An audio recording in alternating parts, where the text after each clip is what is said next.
നമ്മളിൽ പലരും കരുതുന്നത് ലോകത്തിലെ ഏറ്റവും വലിയ പണക്കാരും അതിശക്തമായ ആയുധങ്ങളുമുള്ള അമേരിക്കയ്ക്ക് ഏത് യുദ്ധവും എത്ര കാലം വേണമെങ്കിലും ജയിക്കാമെന്നാണ് അല്ലെ.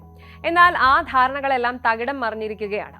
പശ്ചിമേഷ്യയിൽ ആഴ്ചകൾ നീണ്ടുനിന്ന കടുത്ത സൈനിക നീക്കങ്ങൾക്കൊടുവിൽ ഇതാ അമേരിക്കയും ഇറാനും തമ്മിൽ ഒരു താൽക്കാലിക വെടിനിർത്തൽ പ്രഖ്യാപിച്ചിരിക്കുകയാണ്. പക്ഷേ കഥ അവിടെ തീരുന്നില്ല. ഈ യുദ്ധത്തിന്റെ യഥാർത്ഥ ആഘാതം വെടിയൊച്ചകൾ നിലച്ചതിന് ശേഷമാണ് ലോകം തിരിച്ചറിയുന്നത്.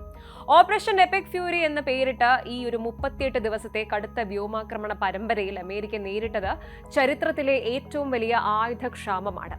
ശത്രുവിനെ തകർക്കാൻ അത്യാധുനിക ടെക്നോളജി ഉപയോഗിച്ച അമേരിക്കയുടെ ആയുധപ്പുരകൾ ഇന്ന് വറ്റി വരണ്ടിരിക്കുകയാണ്. ആധുനിക യുദ്ധങ്ങൾ കേവലം സൈനികരുടെ വീര്യത്തിൽ മാത്രമല്ല, രാജ്യങ്ങളുടെ വ്യവസായ ഉൽപാദന ശേഷിയിലാണ് നിലനിൽക്കുന്നതെന്ന് ഈ ഒരു പ്രതിസന്ധി തെളിയിക്കുന്നു. ഇറാൻ എങ്ങനെയാണ് തങ്ങളുടെ തന്ത്രങ്ങളിലൂടെ അമേരിക്കയുടെ മിസൈൽ ശേഖരം പൂർണ്ണമായും ശൂന്യമാക്കിയത്? ചൈന ഇതിൽ നിന്ന് എങ്ങനെയാണ് ലാഭം കൊയ്യുന്നത്? നമുക്ക് ഈ ഒരു വിഷയം ഒന്ന് അനലൈസ് ചെയ്യാം. ഈ യുദ്ധത്തിൽ ഇറാന്റെ ഏറ്റവും വലിയ സ്ട്രാറ്റജി എന്തായിരുന്നു എന്നറിയാമോ? സൈനികമായിട്ട് അമേരിക്കയെ നേരിടുന്നതിനേക്കാൾ ഉപരി സാമ്പത്തികമായും ഭൗതികമായും അവരെ അങ്ങേയറ്റം തളർത്തുക എന്നതായിരുന്നു അത്. അതിനായിട്ട് ഇറാൻ ഉപയോഗിച്ചത് തദ്ദേശീയമായി നിർമ്മിക്കുന്ന ഷഹേദ് വിഭാഗത്തിൽപ്പെട്ട ഡ്രോണുകളാണ്.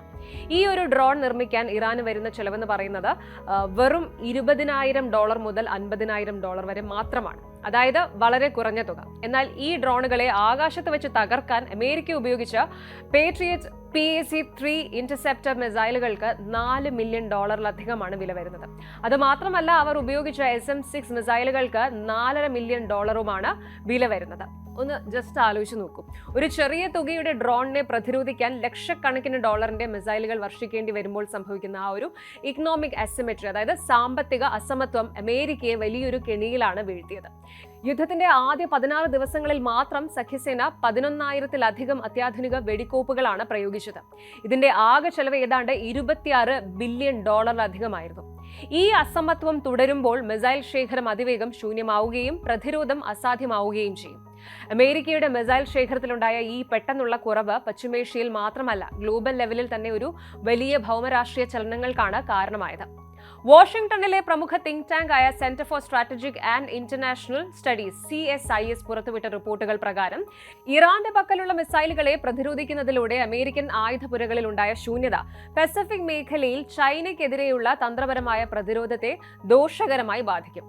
ഈ അവസ്ഥയെ പ്രതിരോധിക്കാൻ വിദഗ്ധർ ഒരു അപകടകരമായ വിള്ളൽ എന്നാണ് വിശേഷിപ്പിക്കുന്നത്. തായ്വാൻ കടലിടുക്കോ, അതായത് തായ്വാൻ സ്ട്രേറ്റോ അല്ലെങ്കിൽ ദക്ഷിണ ചൈന കടലിലോ ചൈനയുമായി പെട്ടെന്നൊരു സംഘർഷം ഉണ്ടായാൽ അതിനെ നേരിടാൻ ആവശ്യമായ ദീർഘദൂര ക്രൂയിസ് മിസൈലുകളും വ്യോമ പ്രതിരോധ സംവിധാനങ്ങളും നിലവിൽ അമേരിക്കയുടെ പക്കൽ ആവശ്യത്തിനില്ല. ചൈന വളരെ കൃത്യമായിട്ട് ഈ ഒരു ദൗർലഭ്യം ഒളിഞ്ഞു നോക്കി നിരീക്ഷിക്കുന്നുണ്ടെന്നത് അമേരിക്കൻ നാവിക വ്യോമസേന ആസൂത്രകരെ കടുത്ത സമ്മർദ്ദത്തിലാക്കുന്നുണ്ട്. യുക്രൈനിലേക്ക് പേട്രിയറ്റ് മിസൈലുകൾ അയച്ചതിന് പിന്നാലെ ഇറാനുമായിട്ടുള്ള യുദ്ധം കൂടി വന്നതോടെ അമേരിക്കയുടെ ആഗോള പ്രതിരോധ സമവാക്യങ്ങൾ പൂർണ്ണമായും തെറ്റിയിരിക്കുകയാണ്. ഇനി നമ്മൾക്ക് ചിന്തിക്കാം, അമേരിക്കയ്ക്ക് പുതിയ മിസൈലുകൾ അങ്ങ് ഫാക്ടറിയിൽ നിന്ന് പെട്ടെന്ന് നിർമ്മിച്ചെടുത്താൽ പോരെയെന്ന്. അവിടെയാണ് ഏറ്റവും വലിയ വില്ലൻ ഇരിക്കുന്നത്. ഒരു യുദ്ധകാല പരിസ്ഥിതിയിൽ ആവശ്യാനുസരണം ആയുധങ്ങൾ വേഗത്തിൽ നിർമ്മിച്ചു നൽകാൻ അമേരിക്കൻ പ്രതിരോധ വ്യവസായത്തിന് നിലവിൽ സാധിക്കുന്നില്ല.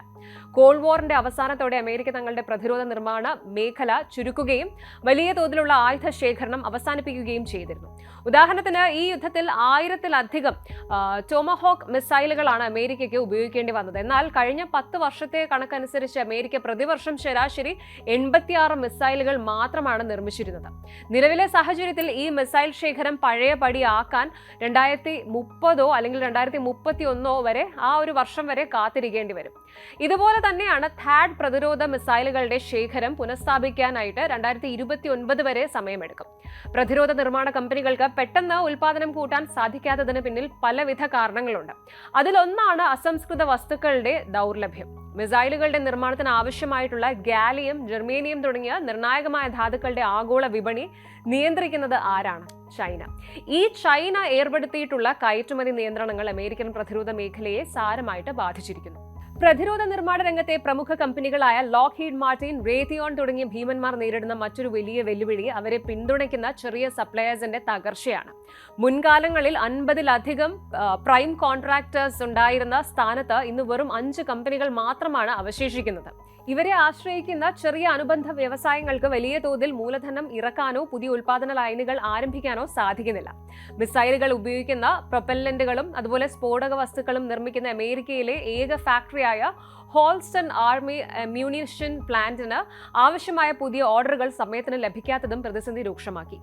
കൂടാതെ മിസൈലുകളിൽ ഉപയോഗിക്കുന്ന മൈക്രോ ഇലക്ട്രോണിക്സ് ചിപ്പുകളിൽ പലതും 15-10 വർഷം പഴക്കമുള്ള സാങ്കേതിക വിദ്യയാണ്.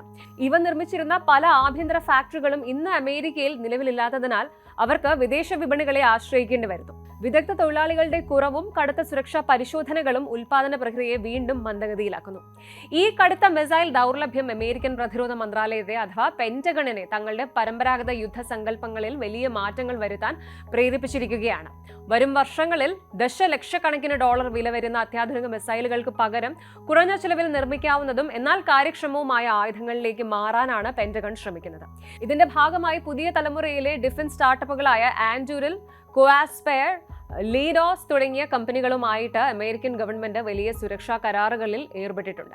വരും വർഷങ്ങളിൽ 10,000-ലധികം കുറഞ്ഞ ചിലവിലുള്ള ക്രൂയിസ് മിസൈലുകൾ നിർമ്മിക്കുകയാണ് ഇതിലൂടെ ലക്ഷ്യമിടുന്നത്. ഇതുകൂടാതെ ഡ്രോൺ ആക്രമണങ്ങളെ ചെറുക്കാൻ വേണ്ടി ചിലവേറിയ മിസൈലുകൾക്ക് പകരമായിട്ട് ലേസർ സംവിധാനങ്ങളും ആധുനിക കപ്പൽ തോക്കുകളും കൂടുതൽ ഫലപ്രദമായി ഉപയോഗിക്കാനും US നാവികസേന പരിശീലിക്കുന്നുണ്ട്.